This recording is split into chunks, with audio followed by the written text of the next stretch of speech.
Hello and welcome to the session of the Influencer Marketing Show, Metrics That Matter, Understanding the Influence Through Data, Through Creativity and Through Psychology.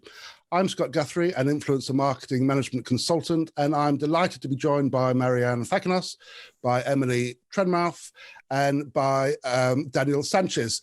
Hello, panel. Perhaps you can each introduce yourselves and the organizations that you represent. Let's go with you, Emily. Start the ball rolling. I knew I was going to get picked on first. Hi, so I'm Emily. I am head of influencer marketing at Mediacom, the media agency. So I'm based in the UK, but we also look after worldwide clients. And my background has previously been in the influencer marketing technology space at Tribe and Takumi. Thank you, Emily. Marianne? Yeah, sure. Hi, everyone. My name is Marianne, and I'm the Senior Global Influencer Manager at Visit Britain, Visit England. So I worked within the social media industry, influencer marketing industry, both in-house and with the agency side for more than 10 years. So really able to see the industry evolve from the ground. And I joined Visit Britain, Visit England as a UK national agency, tourism agency in 2018. And I'm currently working across 22 markets, supporting regional offices with their strategies and activities. Perfect. Thank you very much, Marianne. And Danielle? Yeah, hello, everybody. I'm the CEO and co-founder of Influencity. We founded this company back in 2014. Basically, we provide an influencer marketing platform with more than 70 million of profiles worldwide. And we have right now more than 2,000 users using Influencity, and we are present in more than 30 countries. Perfect. Thank you very much. Thank you very much, and welcome, panel. This session is going to run to about 25 minutes. If there are any questions, please use the chat facility and the Q&A at the bottom of the screen. Hopefully that's going to work. But the session is titled Metrics That Matter and Understanding Influence Through Data, Through Creativity and Through Psychology. And to my mind, there are two elements to this topic. There is the data that we use to identify and then to select the most appropriate influencers for our collaborations. And then there, at the end of the campaign, there are the metrics that we use to measure success and return on investment. So starting with the identification and the selection process, what do you look for when finding the most appropriate influencer to work with? Marianne, let's go with you first this time. Yeah, of course. So yeah, when looking at your influencers, I mean, you definitely want to do your homework. You want to look at their previous performances. You want to look at their engagement rate. Of course, you want to look at their reach, but I think that's something we will cover a little bit later because it could be a vanity metrics. However, might be relevant for your campaign. And yeah, you want to also look at, I would say that more softer metrics probably. So while our data are really key to establish your KPIs and establish your ROI, softer metrics can really help you achieve like outstanding performances. So I would say that when you're looking at a creator and recruiting someone, you want someone aligned with the values of your brand, because this will allow you to actually give as a content creator more creative control and to make sure that is going to deliver a more genuine type of content that will resonate with the audience a little bit more, meaning the audience is probably going to engage more with your brand. So yeah, that's actually, you want to look at the data, really important, but you also want to look at creative side and content and value. That's really interesting. I'm sure we'll come back to those differences between the hard data and the softer side of things. Daniel, what can you add to that? What do you look for? Yeah, from my point of view, I think that I always recommend to my customers to check things like followers quality or fraud detection. That is a really common thing. This allows you to invest in profiles that worth enough, and also probably there are other different important metrics depending obviously of your campaign goal, but impressions, views in the case of video views or YouTube is important metric too. Average interactions by type, in the sense of you probably want more engagement related to comments because you want to generate conversation, for instance, or you want just likes or retweets in the case of Twitter. Another important metric, but it's not probably used as should be, is the earned media value, which is really helpful when you do it in the right way. And also important metric that we released just 2 weeks ago is the audience overlapping. In the case that you want to reach the same audience, you want to look for influencers who are sharing the same followers, or for instance, if you want to just reach more people, you want profiles who are not sharing a bunch of followers. Thank you, Daniel. And Emily, we've teasing out elements now about depending on objectives, depending on and the sort of the bifurcation of hard metrics and soft metrics. What do you at Mediacom look for when you're advising brands on finding the most appropriate influencers? Yeah, I think it really depends on what the client's objectives are and what the strategy is. And I would say that we have a different approach for different types of influencers. So if, for example, we're activating micro influencers and really trying to drive scale, it's quite tough sometimes to apply those softer metrics in a really granular way.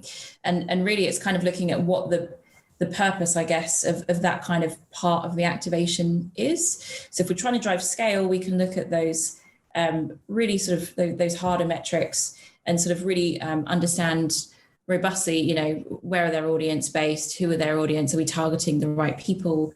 Have they got the right level of engagement rates? Do they drive enough reach? That kind of stuff. But to be honest with you, we activate a lot of, especially with micro influencers, a lot of campaigns with paid so that we can actually amplify a number of those things. So obviously who they're reaching organically is super important, and fraud metrics and all that kind of stuff is obviously crucial.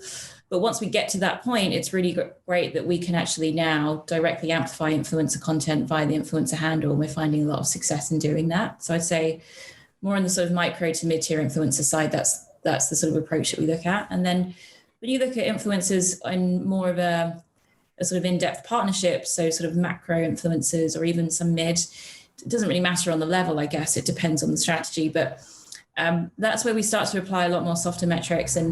And that is kind of where you can't sort of beat human analysis. Technology, I think, is so crucial to this industry in providing us with that data, but you need humans that can actually analyze it and also apply that kind of anecdotal feedback that people don't necessarily think of. So, for example, one of our clients is Dulux, and we do a lot with them. So one of the main things that we look at is, who can we organically approach who is actually going to renovate their house in the next 6 months. And there's so many influencers that, posting about them, buying a new house and going through that process. And so that's one of the things where we sort of keep in touch with a lot of talent agents, even just, with the people that we see on Instagram. And we try and make sure that we're constantly getting that kind of feedback for our clients so that we can activate at some point later in the line. Thank you. So that's an interesting point, Emily, in regards to micro influencers and amplification. So there is, and Marianne, you touched on it right at the top, that it's not necessarily all about reach. I think in 2016, 17, maybe even 2018, it was all about reach. We were led to believe it's all about reach. Now we're thinking about more of the mid-tier and the micro influencers and nano influencers. And I think that's an interesting point about creativity being kind of the touchstone and how engaged that creator is with their community, because it's about the amplification bit. So I think that's a neat point. And also, I think this golden thread that's already marching through this or weaving through this conversation is that data is hugely important. We need that. And I think that, again, 3, 4, 5 years ago, there was a lack of data, and there's a lot of sort of rubbing our tummies and taking a best guess. But now I think there is a danger of sort of a deification of data and just relying too much on the data without understanding the importance of the practitioner's work, working out on those softer skills, working out the values and creative worldview, I suppose, of the content that's been created. I'm going to touch now on. So now we've sort of identified the influencers. We have we're looking at the selection bit of the influencers. Daniel, you mentioned about influencer fraud. Can you tell us a little bit about how you would approach influencer fraud and what you would look for identifying that element in an influencer? Influencer, sorry, Influencer fraud.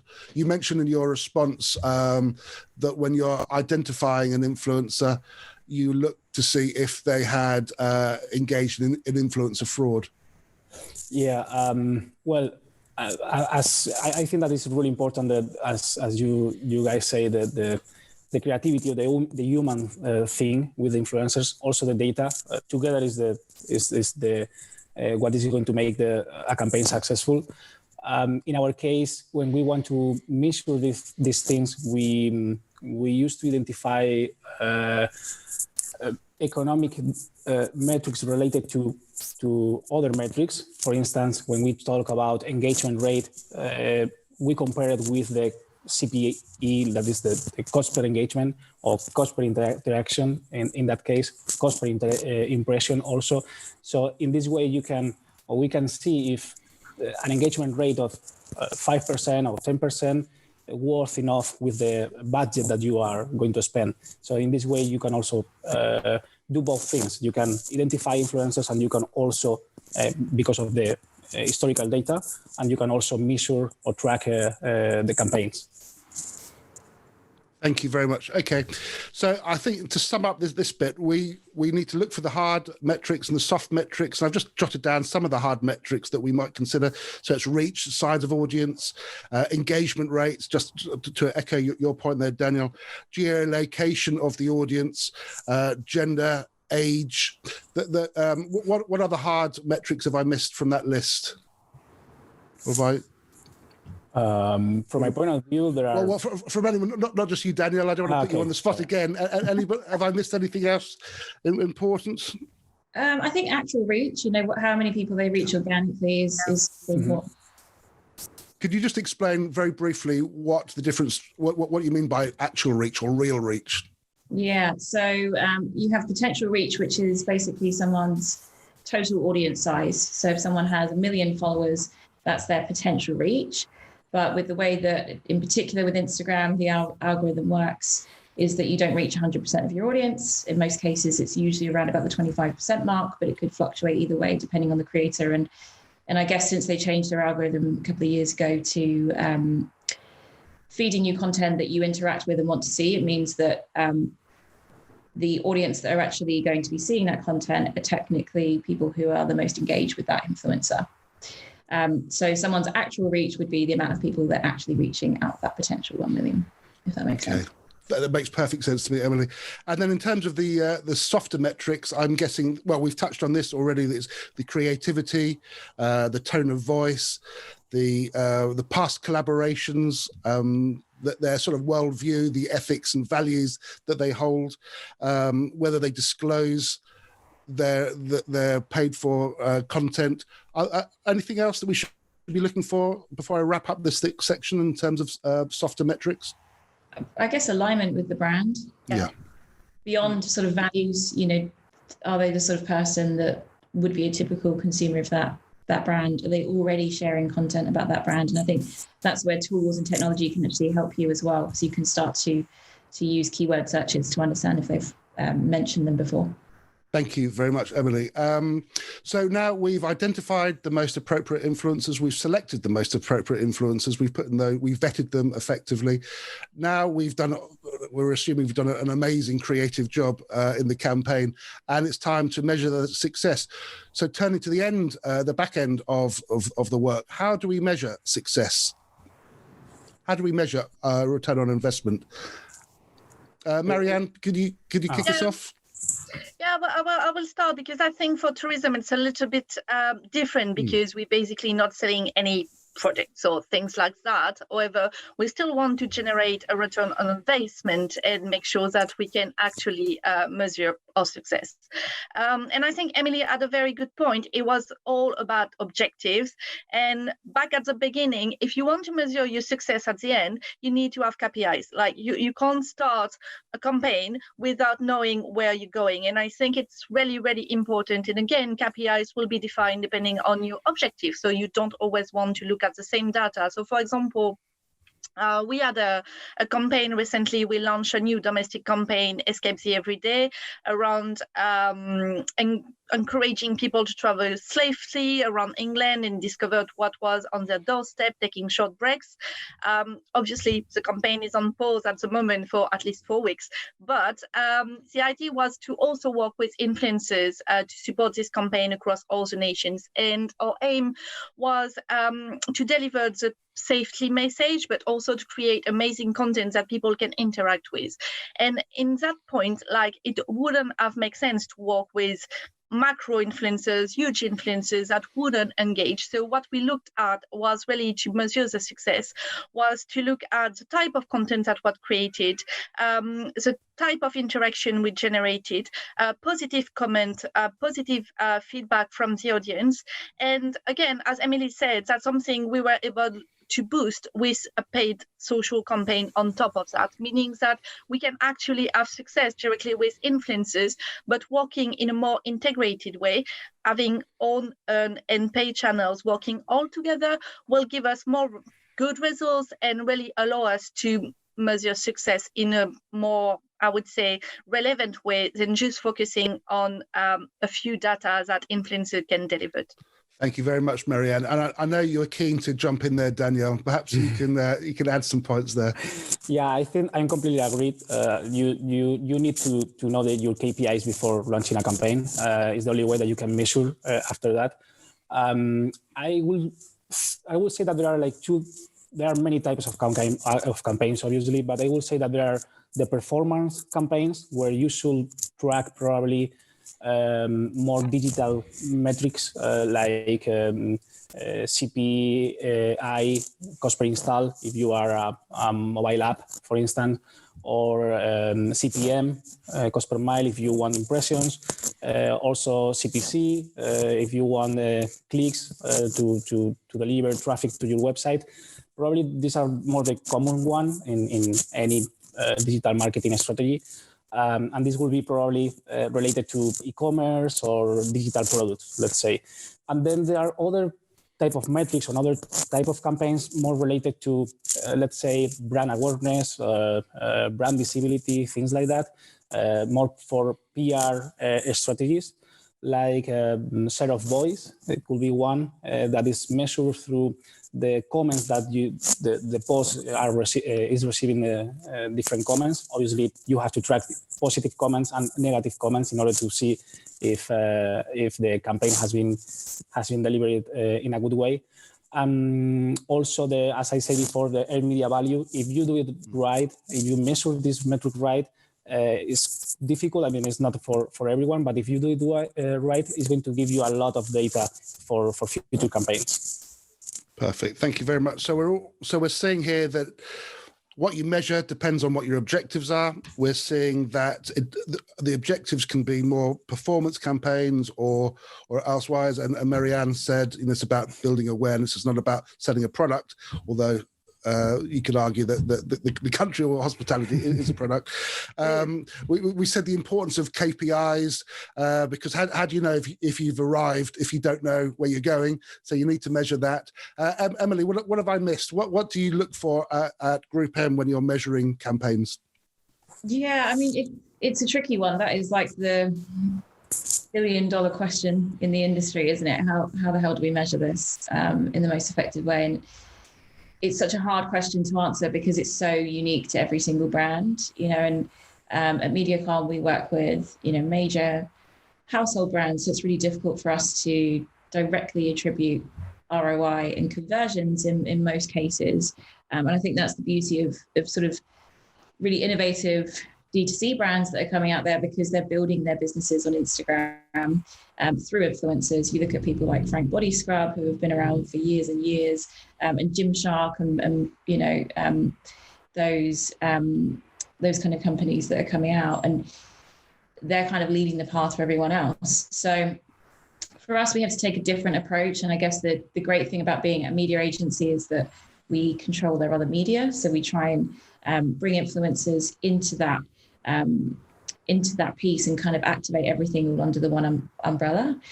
And what we really try and do is understand how we can make our influencer spend go a little bit further than just organic reach on social. So amplification is something that we're doing with almost every single campaign now, where, you know, a lot of our clients do like to see reach numbers, and ultimately they do want to see their investment go far in terms of eyeballs. So that's super important, and we're lucky that we have the paid social teams in-house that we can activate that very seamlessly. The other thing that we look at, obviously clicks are super important too. So for clients of ours like Sky, you know, we can actually start to understand, you know, CPC and also how many people we're actually driving to their site. The issue I feel like with CPC is that it doesn't necessarily, you know, if you drive a load of people to someone's site, it doesn't necessarily mean they're going to convert. And then that's where another question comes about, you know, which is, you know, how smooth and seamless is your process from a conversion perspective. So that's something that we're sort of constantly conscious of and trying to sort of tackle through with clients. And then the other thing is, you know, with these major household brands, how do you start to pull out some of that data beyond what we can get in terms of sentiment analysis and, you know, the metrics that the guys have mentioned. And one of the things that we do a lot of now is brand uplift studies, which I don't think has been mentioned yet, but they help us to pull out really specific insights that perhaps we can't get from hard data. And we've started to see a little bit of success with them. But again, they're not right for every single campaign. So we have to really make sure that we're conscious of what the objectives are and making sure that we can align that to it. Thanks, Emily. So we're running very short on time, but I think in sum, it's knowing what the communication objectives are, knowing what the organizational objectives are. And you said at GroupM, you work with many different brands, and they all have different objectives to meet through their communications. That reach is still important, but we're also moving away from sort of vanity metrics to more intent metrics and ultimately impact metrics. So an intent metric might be the sentiment and the brand uplift analysis. It also might be the number of click-throughs going to a site. There's a great measurement for intent, better than just clicking, measuring the number of likes or comments, but what happens next, what's happened after the viewer has engaged with that bit of content, and ultimately to sale. But that goes back to a bigger issue about attribution and how can we measure that whole funnel through. We're very short on time now. I think I will close it there unless anyone would like to add anything else. Right, we're going to open it up to Q&A, but thank you very much, Danielle. Thank you very much, Emily. And thank you very much, Marianne, for joining me today at the Influencer Marketing Show talking about measurement. Thank you. Thank you all. Thank you.